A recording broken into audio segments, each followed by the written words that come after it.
വാർത്തകളിലേക്ക് വിശദമായി. കൊല്ലം ബൈപ്പാസ് ഉദ്ഘാടന വിവാദത്തിൽ പ്രതികരണവുമായി N K Premachandran M P. Bypass മുഖ്യമന്ത്രി ഉദ്ഘാടനം ചെയ്യുമെന്ന പ്രഖ്യാപനം നടത്തിയത് ഏകപക്ഷീയമായാണ്. ഇക്കാര്യം കേന്ദ്രത്തെ അറിയിച്ചില്ലെന്നാണ് കേന്ദ്രം പറഞ്ഞത്. പദ്ധതി പൂർത്തിയായിട്ടും തുറന്നുകൊടുക്കാൻ വൈകിപ്പിക്കുകയായിരുന്നു.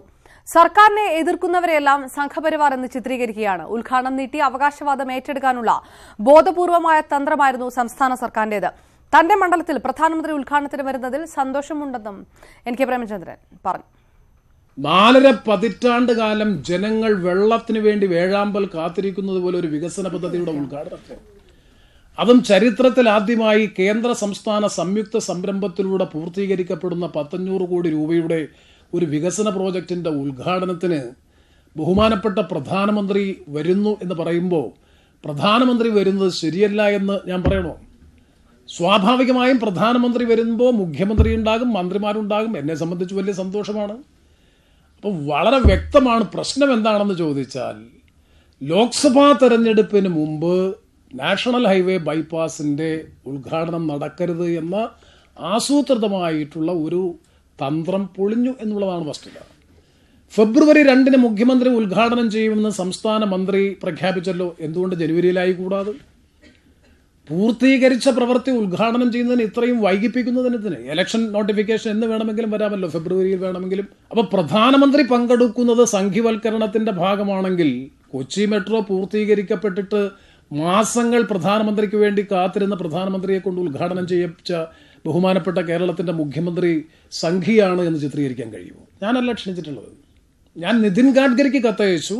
ജനുവരിയിൽ ഇത് ഉദ്ഘാടനം ചെയ്യണം എന്ന് പറഞ്ഞ് ഞാൻ നിതിൻ ഗഡ്കരിക്ക് കത്തയച്ചു. നിതിൻ ഗഡ്കരി സ്വാഭാവികമാണ്, പ്രധാനമന്ത്രി വരുന്നു എന്ന് പറയുമ്പോൾ സ്വാഭാവികമായിട്ടും ആ കാര്യത്തിൽ എനിക്ക് ഒരെതിരുമില്ല, സന്തോഷം മാത്രമേ ഉള്ളൂ പ്രധാനമന്ത്രി വരുന്നത്. ഡൽഹിയിൽ നിന്ന് വിവരങ്ങളുമായി എം ഉണ്ണികൃഷ്ണൻ ചേരുന്നു. ഉണ്ണി, ലോക്സഭാ തെരഞ്ഞെടുപ്പിന്റെ വിജ്ഞാപനം വരുന്നത് വരെ ബൈപ്പാസിന്റെ ഉദ്ഘാടനം വൈകിപ്പിക്കുകയാണ് സംസ്ഥാന സർക്കാർ എന്ന BJPയുടെ ആരോപണം ആവർത്തിക്കുകയാണ് എൻ കെ പ്രേമചന്ദ്രൻ എം പിയും. എന്തെല്ലാമാണ് അദ്ദേഹം CPM ഉയർത്തിയ ആരോപണങ്ങൾക്ക് മറുപടിയായി പറഞ്ഞത്? അവരുടെ CPM ഉയർത്തിയ ആരോപണങ്ങൾക്ക് CPMനെതിരെ വിരൽ ചൂണ്ടിക്കൊണ്ട് തന്നെയാണ് എൻ കെ പ്രേമചന്ദ്രൻ എം പിയുടെ മറുപടി. ഈ പദ്ധതി നേരത്തെ പൂർത്തിയായിട്ടും അനന്തമായി അത് വൈകിപ്പിക്കാനാണ് ശ്രമിച്ചത്. അവിടെ പദ്ധതി വർഷങ്ങളായി മുടങ്ങിക്കിടക്കുന്ന സമയത്ത് അതിന് മേൽനോട്ടം വഹിക്കാൻ ആരുമില്ലായിരുന്നു. എന്നാൽ ഏറ്റവും ഒടുവിൽ ഈ പദ്ധതി തങ്ങളുടേതാണെന്ന് വരുത്തി തീർക്കാൻ വേണ്ടി അവിടെ പരിശോധന നടത്തുകയും ലൈറ്റുകൾ ഇല്ല എന്നൊരു കാരണം കണ്ടെത്തുകയും ചെയ്തു. അതിനുശേഷമാണ് ഈ പദ്ധതി മുഖ്യമന്ത്രി തന്നെ ഉദ്ഘാടനം ചെയ്യുമെന്ന് സംസ്ഥാന പൊതുമരാമത്ത് വകുപ്പ് തീരുമാനിച്ചത്. അതിനിടയിൽ ഈ പദ്ധതി വൈകുന്നതിൽ താൻ കാലതാമസത്തിൽ ആശങ്ക അറിയിച്ചുകൊണ്ട് കേന്ദ്ര ഗതാഗത മന്ത്രി നിതിൻ ഗഡ്കരിയെ കണ്ടിരുന്നു. നിതിൻ ഗഡ്കരിയെ കണ്ടതല്ലാതെ പ്രധാനമന്ത്രിയെ താൻ നേരിട്ട് ക്ഷണിച്ചിട്ടില്ല. ഞാൻ ഇടപെടുന്നു. ഇപ്പോൾ പൊതുമരാമത്ത് മന്ത്രി ജി സുധാകരൻ മാധ്യമങ്ങളെ കാണുന്നു. തത്സമയത്തിലേക്ക്. പ്രൈം മിനിസ്റ്റർ വന്ന് ചെയ്യുന്നതോടുകൂടി ഒരു ദേശീയ പ്രാധാന്യം ആ ബൈപ്പാസിന് കൈവരികയും ചെയ്യുമെന്നാണ് ഞങ്ങൾ മനസ്സിലാക്കുന്നത്. അപ്പോൾ അതിൻ്റെ മുന്നോടിയായി കഴിഞ്ഞ 1-ാം തീയതി മുതൽ ഇതിൻ്റെ ചർച്ചകൾ നടക്കുന്നു. ആ ചർച്ചകളിൽ ഒരു ഔദ്യോഗിക സ്ഥിരീകരണം വരാത്തതുകൊണ്ടാണ് ഈ നിർമ്മാണത്തിൻ്റെ ചുമതലയുള്ള വകുപ്പ് മന്ത്രിയായ ഞാൻ പ്രത്യേക അഭിപ്രായങ്ങളൊന്നും ഇന്നലെ വരെ പറയാതിരുന്നു. ശരിയായിട്ടുള്ള കൺഫർമേഷൻ വന്നപ്പോൾ ഔദ്യോഗികമായിട്ട് പറയാമെന്ന് വിചാരിച്ചു. അപ്പോൾ അതിന് കൺഫർമേഷൻ പോകും. 1-ാം തീയതി നമ്മുടെ കേരളത്തിലെ നമ്മുടെ PWD നാഷണൽ ഹൈവേ ചീഫ് എഞ്ചിനീയർക്ക് ശ്രീമാൻ നിതിൻ ഗഡ്കരിയുടെ മോർട്ട് ഓഫീസിൽ നിന്നൊരു ഇമെയിൽ സന്ദേശം വന്നിരുന്നു. പ്രൈം മിനിസ്റ്റർ ഇങ്ങനെ ഉദ്ഘാടനം ചെയ്യാൻ ആഗ്രഹിക്കുന്നു, വരാൻ സാധ്യതയുണ്ട്, അതുകൊണ്ട് അതിനുള്ള എല്ലാ ഏർപ്പാടുകളും ചെയ്തു വെക്കണം എന്ന് പറഞ്ഞുള്ളൊരു മെസ്സേജാണ് വന്നത്. ആദ്യം ഇത് 9-ാം തീയതി എന്നാണ് പറഞ്ഞത്. 9-ാം ദിവസം ഹർത്താലാണ്, പണിമുടക്കാണ്. അതുകൊണ്ട് പിന്നെ അത് സംബന്ധിച്ച് കൂടുതൽ നടപടിയിലേക്ക് പോകേണ്ടി വന്നില്ല. പിന്നെ 7-ാം തീയതിയാണ് SPG ഡയറക്ടർക്ക് വേണ്ടി additional IG Sunith Sindhi chief സെക്രട്ടറിക്ക് ഒരു മെസ്സേജ് അയച്ചു. പ്രധാനമന്ത്രി കൊല്ലത്ത് വരുന്നുണ്ട്, അതിനുള്ള ഏർപ്പാട് ചെയ്യണം. അതിൽ ഈ ബൈപ്പാസ് ഉദ്ഘാടനമൊന്നും അതിൽ പറയുന്നില്ല. പക്ഷെ ഒന്നാമത് ചീഫ് എഞ്ചിനീയർക്ക് അയച്ചത് ബൈപ്പാസ് ഉദ്ഘാടനം ആഗ്രഹിക്കണമെന്ന് പറഞ്ഞിരുന്നു. ചീഫ് സെക്രട്ടറിക്ക് അയച്ചത് അതൊന്നും പറയുന്നില്ല. പിന്നെ ഇന്നലെ മോർത്തിൻ്റെ മിനിസ്ട്രി ഓഫ് സർഫസ് ട്രാൻസ്പോർട്ട് മിനിസ്ട്രിയുടെ ഉന്നത ഉദ്യോഗസ്ഥന്മാരും എൻ്റെ വകുപ്പിൻ്റെ PWD വകുപ്പിൻ്റെ സെക്രട്ടറി കമലവർദ്ധൻ റാവുവും കൂടി ഇവിടെ വന്നിരുന്നു. വിശദമായുള്ള പരിപാടി അവർ കൊണ്ടുവന്നു, ഒരു പരിപാടിയുടെ ഡ്രാഫ്റ്റ് കൊണ്ടുവന്നു, സ്റ്റേജിലുള്ള നടപടിക്രമങ്ങളുടെ ഒരു ഡ്രാഫ്റ്റ് അവർ കൊണ്ടുവന്നിരുന്നു. അത് വിശദമായി ചർച്ച ചെയ്തു. കൂടുതൽ ഭേദഗതിയൊന്നും ഞാൻ പറഞ്ഞില്ല. ആ ജില്ലയിലെ മന്ത്രിയായ രാജുവിനെ കൂടി ഉൾപ്പെടുത്തിയാൽ കൊള്ളാം, അതതിനകത്തില്ലായിരുന്നു. പിന്നെ മേയർ ഒരു പ്രധാനപ്പെട്ട കാര്യമാണ് കേരളത്തിൽ. MLA-മാരുടെ പോലും മുകളിലാണ് മേയറുടെ പ്രോട്ടോക്കോൾ. മുനിസിപ്പൽ ചെയർമാൻമാർക്കൊന്നും അങ്ങനെയില്ല. അപ്പോൾ അതുകൊണ്ട് അവിടുത്തെ മേയറെ കൂടെ ഉൾപ്പെടുത്തണം. ഈ രണ്ട് കാര്യമേ പറഞ്ഞുള്ളൂ. അത് പരിഗണിക്കാമെന്ന് പറഞ്ഞവർ പോയി. ഈ വിവരങ്ങളാൽ ചീഫ് മിനിസ്റ്റർ ഓഫീസും റിപ്പോർട്ട് ചെയ്തു. അങ്ങനെ നടപടിക്രമങ്ങളിലേക്ക് പോവുകയായിരുന്നു. ഇന്നിപ്പോൾ PMOയുടെ ഓഫീസിൽ നിന്നും ചീഫ് സെക്രട്ടറി വന്ന അറിയിപ്പിലാണ് ഈ സമയത്തിൽ വ്യത്യാസം വന്നു. 5:20 മുതൽ 5:50 വരെയാണ് സമയം. 45 മിനിറ്റ് ആയിരുന്നത് അരമണിക്കൂറായിട്ട് അത് ചുരുക്കി. അങ്ങനെ പ്രോഗ്രാമിൻ്റെ ഒരു ഡ്രാഫ്റ്റും അയച്ചു തന്നിട്ടുണ്ട്. അത് പ്രയറൊക്കെ ഉണ്ട്. അവിടെ PWD മിനിസ്റ്റർ സ്വാഗതം പറയുക കേരളത്തിൽ. പിന്നെ പ്രൈം മിനിസ്റ്ററെയും ചീഫ് മിനിസ്റ്ററെയും കേന്ദ്ര ഉപരിതല ഗതാഗത മന്ത്രിയെ സ്വീകരിക്കാനൊരു പ്രോഗ്രാം വെച്ചിട്ടുണ്ട്. പിന്നെ ഒരു റിപ്പോർട്ട് അവതരിപ്പിക്കുന്നുണ്ട് PWD സെക്രട്ടറി കേരളത്തിൽ. പിന്നെ അത് കഴിഞ്ഞിട്ട് ഗഡ്കരിജിയുടെ പ്രസംഗമാണ്. അത് ഒരു ചീഫ് മിനിസ്റ്ററുടെ പ്രസംഗം, അത് കഴിഞ്ഞ് പ്രൈം മിനിസ്റ്ററുടെ പ്രസംഗം, പിന്നെ കൃതജ്ഞത, അങ്ങനെയുള്ള കാര്യങ്ങളാണ്. അങ്ങനെ അരമണിക്കൂറായിട്ട് പ്രൈം മിനിസ്റ്റർ 10 മിനിറ്റാണ് പറഞ്ഞത്, ചീഫ് മിനിസ്റ്റർക്ക് 6 മിനിറ്റ്, കേന്ദ്രമന്ത്രിക്ക് 6 മിനിറ്റ്, 4 മിനിറ്റ്, സ്വാഗതം പറയാൻ 3 മിനിറ്റ്, റിപ്പോർട്ടിന് 2 മിനിറ്റ്, 3 പേരെ സ്വീകരിക്കുന്നതിന് ഓരോ മിനിറ്റ്. ഇതാണ് തന്നിരിക്കുന്ന ഷെഡ്യൂൾ. അതെല്ലാം SPG എല്ലാം കൂടെ ചേർന്ന് തീരുമാനിക്കുന്നതായതുകൊണ്ട് അപ്പോൾ നമ്മളത് ഇടപെടേണ്ട കാര്യമില്ല. അതെല്ലാം ആ നിലയിൽ ഭംഗിയായിട്ടൊക്കെ നടക്കുമെന്നാണ് പ്രതീക്ഷിക്കുന്നത്. എവിടെ നടത്തണം എന്നുള്ളതിനെപ്പറ്റി അഭിപ്രായങ്ങൾ ഫൈനലൈസ് ചെയ്യുന്നതിന് മുമ്പ് നാളെ രാവിലെ ചീഫ് സെക്രട്ടറിയും പിന്നെ മോർത്തിൻ്റെ ഉദ്യോഗസ്ഥന്മാരും DGPയും നമ്മുടെ PWD സെക്രട്ടറിയും ചീഫ് എഞ്ചിനീയറും ഇവരെല്ലാം കൂടെ ആലോചിച്ച് ഒരു സ്ഥലം അവിടെ തീരുമാനിക്കണം. അങ്ങനെ ഗവൺമെൻറ് സെക്രട്ടറിയും ഈ SGP എല്ലാം കൂടെ അങ്ങോട്ട് പോകുന്നുണ്ട്. നാളെ കൊല്ലത്ത് പോയിട്ട് അവിടെ വെച്ച് അതിൻ്റെ വെന്യൂ തീരുമാനിക്കാമെന്ന് പറഞ്ഞിട്ടുണ്ട്.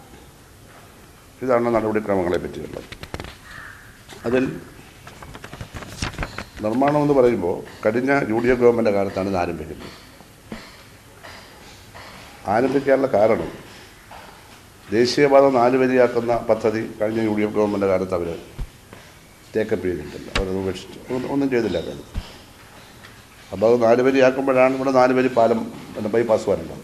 അപ്പോൾ വളരെ കാലതാമസം വരും. അതുകൊണ്ട് സംസ്ഥാന ഗവൺമെൻറ് തന്നെ ഇപ്പോൾ 2 വരിയായിട്ട് ബൈപ്പാസ് നിർമ്മിക്കാം തീരുമാനമാണ്. 2013 ശിവഗിരി അംഗീകരിച്ചു. 2013 ആരംഭിച്ച പദ്ധതിയാണ്. പക്ഷെ കരാറൊക്കെ ഒപ്പുവെക്കാൻ വളരെ താമസിച്ചു വരും. 2015ഓളമായി കരാർ ഒപ്പുവെക്കുമ്പോൾ മറ്റ് നടപടിക്രമങ്ങളൊക്കെ വെറുതെ കാലതാമസം വന്നു. അപ്പോൾ ഈ ഗവൺമെൻറ് വരുമ്പോൾ, അതായത് 2016 മെയ് 25 പിണറായി ഗവൺമെൻറ് വരുമ്പോൾ ഇതിന് 30% തീർന്നിരിക്കുന്നത് ടോട്ടൽ പണികൾ. അതിൽ 43 തൂടുകളുണ്ട്, 43 സ്പാനുകളുണ്ട്. ഒരു സ്പാൻ പോലും കഴിഞ്ഞ ഗവൺമെൻറ് കാലത്ത് നിർമ്മിച്ച, എല്ലാ സ്പാനും നമ്മുടെ കാലത്താണ് നിർമ്മിച്ചത്. പക്ഷേ അതിൻ്റെ അബട്ട്മെൻറ്റ്, അതിൻ്റെ ബേസ് ഉണ്ട്, അത് അവർ നിർമ്മിക്കാൻ തുടങ്ങിയത് കഴിഞ്ഞ ഗവൺമെൻറ് കാലത്ത്. അബട്ട്മെൻറ്റിൻ്റെ 24% അവർ നിർമ്മിച്ചു. ബാക്കി 64% ഈ 43 പീറുകൾ, തൂണുകൾ, സ്പാനുകൾ, പീറുള്ള സ്പാൻ, മുകളിലുള്ള സൂപ്പർ സ്ട്രക്ചർ, അത് മുഴുവൻ ഈ ഗവൺമെൻറ്റാണ് 70% നമ്മളാണ് നിർമ്മിച്ചത്. ഏതാണ്ട് ഒരു 36 കോടി രൂപയാണ് കഴിഞ്ഞ ഗവൺമെൻറ് കൊടുത്തത്. നമ്മളിപ്പോൾ 87 കോടി കൊടുത്തു കഴിഞ്ഞു. ഇനി ബാക്കിയുള്ള 52 കോടിയുടെ കൊടുക്കണം. അതിപ്പോൾ അവിടെ ഫൈനൽ ബില്ല് വരുമ്പോൾ നമ്മളങ്ങോട്ട് കൊടുക്കും. മൊത്തം 176 കോടി രൂപ സംസ്ഥാനവും 176 കോടി രൂപ കേന്ദ്രവും. അങ്ങനെ 352 കോടിയാണ് ഇതിൻ്റെ അടക്കം. ആദ്യം അടക്കം 270 ഉള്ളായിരുന്നു. കാലതാമസം വന്നതോടുകൂടി ഇത് വളരെയധികം വർദ്ധിച്ച റിവിഷൻ വന്നു. അങ്ങനെ പുതിയ പ്രോജക്റ്റ് വന്നു. അത് 270 കോടിയേ ഉള്ളായിരുന്നു.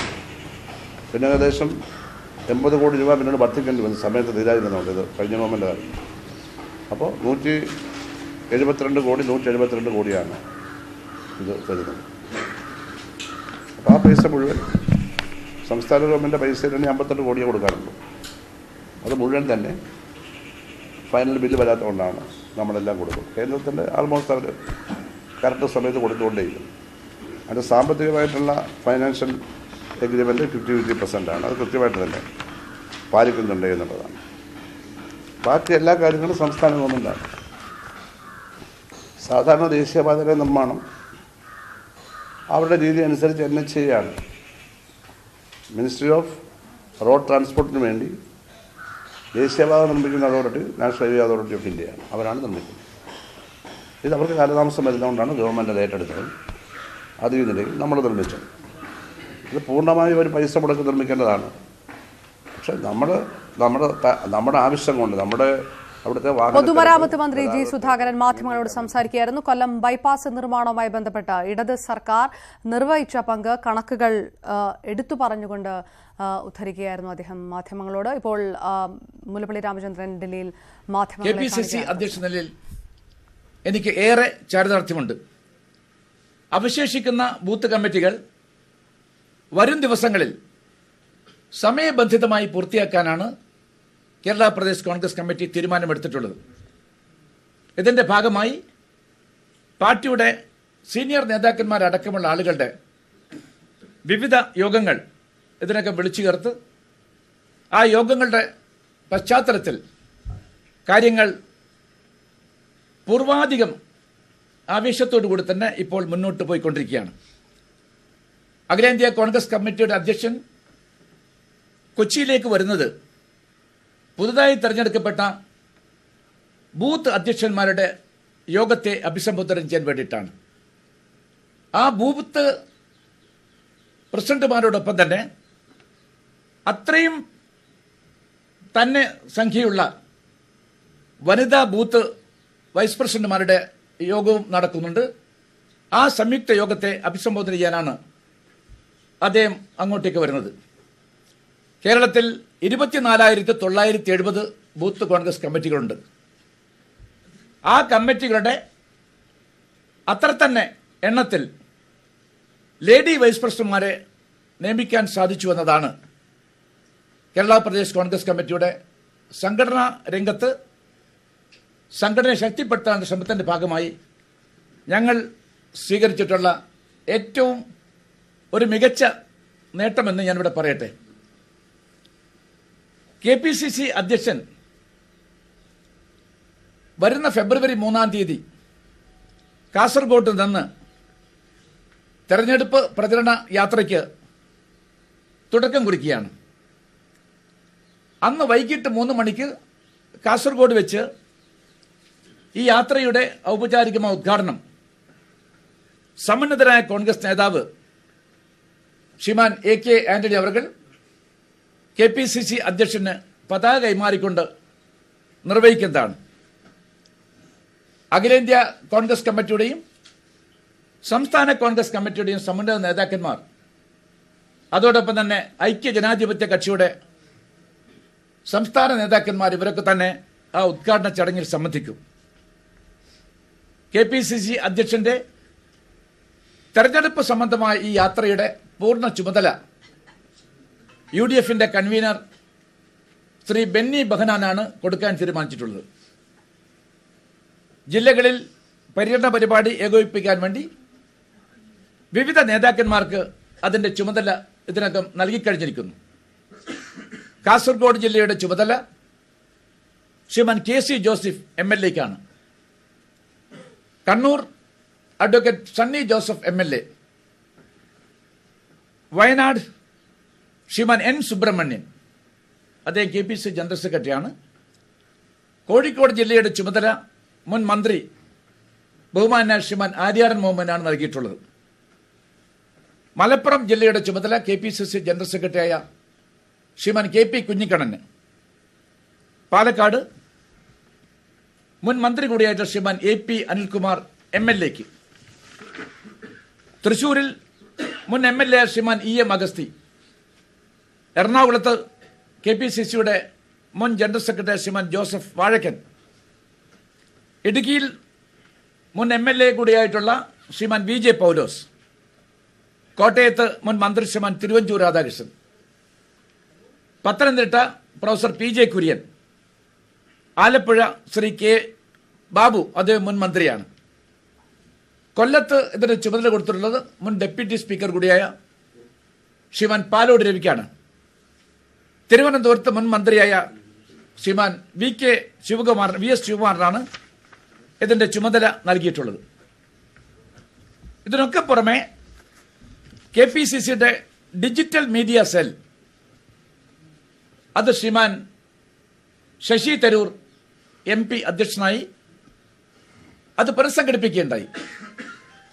ശ്രീമാൻ ശശി തരൂർ കഴിഞ്ഞ ഒരു മാസക്കാലമായി ഇത് സംബന്ധമായി അത് വിശദമായ ഒരു റിപ്പോർട്ട് ഈ മേഖലയിലെ പ്രമുഖന്മാരുമായി സംസാരിച്ച ശേഷം അദ്ദേഹം സമർപ്പിച്ചു കഴിഞ്ഞിട്ടുണ്ട്. ഇന്നലെ KPCC ഡിജിറ്റൽ മീഡിയ സെൽ എന്നാണ് അതിന്റെ പേര്. അതിന് സംസ്ഥാന കൺവീനറായി ശ്രീ അനിൽ ആന്റണിയെയാണ് നിയമിച്ചിരിക്കുന്നത്. അദ്ദേഹം വളരെ പ്രശസ്തമായ നിലയിൽ ഗുജറാത്ത് തെരഞ്ഞെടുപ്പുമായി ബന്ധപ്പെട്ടുകൊണ്ട് സ്തുത്യർഹമായ സേവനമാണ് കാഴ്ചവെച്ചത് എന്ന് മനസ്സിലാക്കിയിട്ട് തന്നെയാണ് ആ ചുമതല സ്റ്റേറ്റ് കൺവീനർഷിപ്പ് അദ്ദേഹത്തിന് കൊടുത്തിട്ടുള്ളത്. ഇത് സംബന്ധമായി ഈ കമ്മിറ്റിയിലുള്ള അംഗങ്ങളെക്കുറിച്ചൊക്കെ തന്നെയുള്ള വിശദമായ റിപ്പോർട്ട് എനിക്ക് കിട്ടിക്കഴിഞ്ഞിട്ടുണ്ട്. അദ്ദേഹം സമർപ്പിച്ച ഏറ്റവും പ്രധാനപ്പെട്ട ഒരു റിപ്പോർട്ട് നമ്മുടെ സോഷ്യൽ മീഡിയ പ്ലാറ്റ്ഫോം വ്യാപകമായ രൂപത്തിൽ ദുരുപയോഗപ്പെടുത്തുന്നതായി പാർട്ടിക്ക് ബോധ്യപ്പെട്ടതുകൊണ്ട് തന്നെ അതിന് പരിപൂർണമായ അച്ചടക്കം ഉറപ്പുവരുത്തുന്നതിന്റെ ഭാഗമായിക്കൊണ്ട് അദ്ദേഹം സമർപ്പിച്ച ആ റിപ്പോർട്ട് എൻ്റെ പരിഗണനയ്ക്ക് വന്നിട്ടുണ്ട്. സംസ്ഥാന അധ്യക്ഷ രൂപത്തിൽ KPCC അതെല്ലാം പഠിച്ച ശേഷം ആ റിപ്പോർട്ട് പ്രസിദ്ധീകരിക്കുന്നതാണ്. അച്ചടക്കമില്ലാതെ ഒരു രാഷ്ട്രീയ പ്രസ്ഥാനത്തിന് മുന്നോട്ട് പോകാൻ സാധ്യമല്ല. ഒരു രാഷ്ട്രീയ പാർട്ടിയിലും സോഷ്യൽ മീഡിയ പ്ലാറ്റ്ഫോം പരസ്പരം കലഹിക്കാനും പരസ്പരം പുകഴ്ത്താനും പരസ്പരം ഇകഴ്ത്താനുമുള്ള ഒരു വേദിയായിട്ട് ഉപയോഗിക്കപ്പെടാറില്ല എന്നതാണ് വസ്തുത. അത് മനസ്സിലാക്കിയിട്ടാണ് ഒരു കോഡ് ഓഫ് കോണ്ടക്ട് ഈ കാര്യത്തിൽ അനിവാര്യമാണ് എന്ന് മനസ്സിലാക്കി KPCC ഡിജിറ്റൽ മീഡിയ സെല്ലിന്റെ ചെയർമാൻ രൂപത്തിൽ അതേക്കുറിച്ച് റിപ്പോർട്ട് സമർപ്പിക്കാൻ വേണ്ടി ശ്രീമാൻ ശശി തരൂരിനോട് ആവശ്യപ്പെട്ടത്. ആ റിപ്പോർട്ട് ഇന്നലെ എനിക്ക് സമർപ്പിക്കുകയുണ്ടായി. ഇത് സംബന്ധമായ മറ്റ് വിശദവിവരങ്ങളൊക്കെ തന്നെ പിന്നീട് ഞാൻ നിങ്ങളുമായി പങ്കുവെക്കുന്നതാണ്. KPCC-യുടെ പുനഃസംഘാടകം സംബന്ധിച്ച് ചർച്ചകൾ പൂർത്തിയായിരിക്കുന്നു. ഇത് സംബന്ധമായി അന്തിമമായ തീരുമാനം ഓൾ ഇന്ത്യ കോൺഗ്രസ് കമ്മിറ്റിയുടെ അധ്യക്ഷൻ, അദ്ദേഹം ഇപ്പോൾ ഡൽഹിയിലില്ല, അദ്ദേഹത്തിന്റെ യാത്ര പൂർത്തിയാക്കി മടങ്ങി. അദ്ദേഹം തന്റെ ഗൾഫ് നാട്ടിലെ പര്യടനം പൂർത്തിയാക്കി തിരിച്ചെത്തിയ ശേഷം അദ്ദേഹത്തിന്റെ അനുമതിയോടുകൂടി തന്നെ അത് നിങ്ങളെയൊക്കെ തന്നെ അറിയിക്കുന്നതാണ്. ആ പുനഃസംഘാടനത്തിന്റെ കാര്യങ്ങളൊക്കെ തന്നെ വിശദമായി നിങ്ങൾക്ക് ഞാൻ അതിന് സംബന്ധമായിട്ടുള്ള വിവരങ്ങൾ തരാമെന്ന് നിങ്ങൾക്ക് വാക്ക് നൽകുകയാണ്. പുനഃസംഘാടനം സംബന്ധിച്ച് കേരള പ്രദേശ് കോൺഗ്രസ് കമ്മിറ്റിയുടെ നേതാക്കന്മാരുമായി വിവിധ തട്ടിൽ കഴിഞ്ഞ കുറേ ദിവസങ്ങളായി ചർച്ച നടത്തിക്കൊണ്ടിരിക്കുകയാണ്. 3 മാസം മുമ്പ് KPCC-യുടെ അധ്യക്ഷനായി അധികാരമേറ്റെടുത്ത ഉടനെ തന്നെ പുനഃസംഘടന വേണമെന്ന് ഞങ്ങളൊക്കെ തന്നെ ആഗ്രഹിച്ചായിരുന്നു. ഇത് സംബന്ധമായി ചർച്ചകൾക്ക് തുടക്കം കുറിച്ചപ്പോഴാണ് കേരള രാഷ്ട്രീയത്തിൽ നമ്മൾ പ്രതീക്ഷിക്കാത്ത കുറേ സംഭവ വികാസങ്ങൾ ഉണ്ടായത്. അത് കോൺഗ്രസിനെ മാത്രമല്ല മറ്റ് രാഷ്ട്രീയ പ്രസ്ഥാനങ്ങളിലും സംഘടനാ പ്രവർത്തനത്തെ പ്രതികൂലമായി ബാധിച്ചിട്ടുണ്ട് എന്ന് നിങ്ങൾക്കൊക്കെ തന്നെ അറിയാം. അതുകൊണ്ട് തന്നെ ഈ പുനഃസംഘടന എത്രയും പെട്ടെന്ന് പൂർത്തിയാക്കി എല്ലാ പ്രവർത്തകന്മാരെയും തെരഞ്ഞെടുപ്പിന് ഒരുക്കേണ്ട മൗലികമായ ഉത്തരവാദിത്തം കോൺഗ്രസിനുണ്ട് എന്ന് മനസ്സിലാക്കിയിട്ടാണ് ഞങ്ങൾ ഇത് സംബന്ധമായ അന്തിമമായ തീരുമാനമെടുത്തിട്ടുള്ളത്. ഓൾ ഇന്ത്യ കോൺഗ്രസ് കമ്മിറ്റിയുടെ സീനിയർ നേതാവ് ശ്രീമാൻ AK ആന്റണി അവർ ഡൽഹിയിൽ രാഷ്ട്രീയ പ്രവർത്തനം നടത്തിക്കൊണ്ടിരിക്കുന്ന അഖിലേന്ത്യാ ജനറൽ സെക്രട്ടറിമാരായിട്ടുള്ള ശ്രീമാൻ KC Venugopal, ബഹുമാന്യായ AICC general secretary ശ്രീമാൻ ഉമ്മൻചാണ്ടി, അതുപോലെ തന്നെ പ്രതിപക്ഷ നേതാവ്, ഇതിനൊക്കെ പുറമെ കേരളത്തിലെ സമുന്നതരായ കോൺഗ്രസ് നേതാക്കന്മാർ ഇവരെല്ലാം ആയി ചേർന്നുകൊണ്ട് കഴിഞ്ഞ കുറേ ദിവസമായി ഇത് സംബന്ധമായിട്ടുള്ള ചർച്ചകൾ ഞങ്ങൾ നടത്തുകയായിരുന്നു. ഇത് ഏറ്റവും ഒടുവിൽ ബഹുമാനപ്പെട്ട പ്രതിപക്ഷ നേതാവ് ശ്രീമാൻ രമേശ് ചെന്നിത്തല, അതുപോലെ AICC ജനറൽ സെക്രട്ടറി മുൻ മുഖ്യമന്ത്രി ശ്രീമാൻ ഉമ്മൻചാണ്ടി, പിന്നീട് KPCC അധ്യക്ഷതയിൽ ഞാനും ഓൾ ഇന്ത്യ കോൺഗ്രസ് കമ്മിറ്റിയുടെ കേരളത്തിന് ചുമതലയുള്ള ജനറൽ സെക്രട്ടറി ശ്രീമാൻ മുകുൽ വാസനിക്കുമായി ഈ കാര്യത്തെക്കുറിച്ച് ഏറെക്കുറെ അന്തിമമായ ചർച്ച നടത്തിയിട്ടുണ്ട്. കുറച്ചുകൂടി വിപുലമായ ചർച്ചകൾ ആവശ്യമുണ്ട്. അഖിലേന്ത്യാ കോൺഗ്രസ് കമ്മിറ്റി അധ്യക്ഷന്റെ മുമ്പിൽ ഈ കാര്യം കൊണ്ടുവന്ന് അദ്ദേഹത്തിന്റെ അനുമതി കൂടി കിട്ടിക്കഴിഞ്ഞാൽ ജനുവരി 15-ാം തീയതിക്ക് മുമ്പ് ഇത് സംബന്ധമായ അന്തിമമായ പ്രഖ്യാപനം കേരള പ്രദേശ് കോൺഗ്രസ് കമ്മിറ്റിക്ക് നടത്താൻ സാധിക്കുമെന്ന ഉറച്ച വിശ്വാസമുണ്ട്. ഒരു ഡെഡ് ലൈൻ അല്ലെങ്കിൽ ഫൈനൽ ഡേ ജനുവരി 15-ആയി നിശ്ചയിച്ചു കഴിഞ്ഞിട്ടുമുണ്ട്.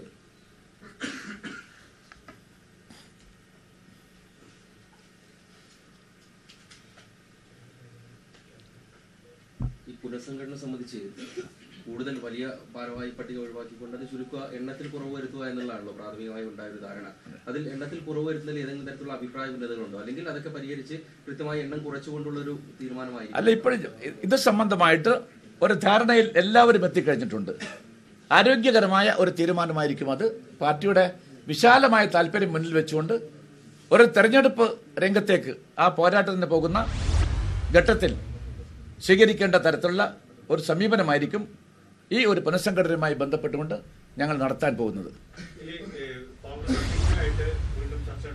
കോൺഗ്രസ് തെരഞ്ഞെടുപ്പ് പ്രചാരണ പരിപാടികളിലേക്ക് കടക്കുന്നു. ഈ മാസം 29 രാഹുൽ ഗാന്ധി കേരളത്തിലെത്തും. ഫെബ്രുവരി 3 KPCC അധ്യക്ഷന്റെ നേതൃത്വത്തിൽ തെരഞ്ഞെടുപ്പ് യാത്ര കാസർഗോഡ് നിന്ന് ആരംഭിക്കും. അത് ഉദ്ഘാടനം ചെയ്യുക AK ആന്റണിയാണ്. AK ആന്റണിയുടെ മകൻ അനിൽ ആന്റണിയും തെരഞ്ഞെടുപ്പ് പ്രചാരണ ചുമതലകൾ ഏൽപ്പിക്കുന്നതായി KPCC അധ്യക്ഷൻ മാധ്യമങ്ങളോട് പറയുകയുണ്ടായി. ഭാരവാഹി പട്ടിക സംബന്ധിച്ചുള്ള അന്തിമ തീരുമാനം വഴിയേ ഉണ്ടാകുമെന്നും മുല്ലപ്പള്ളി രാമചന്ദ്രൻ മാധ്യമങ്ങളോട് വിശദീകരിച്ചു. വാർത്താ ബുള്ളറ്റിൻ പൂർണ്ണമാകുന്നു. ഇനി കാണാം പൊതുവേദി. നമസ്കാരം.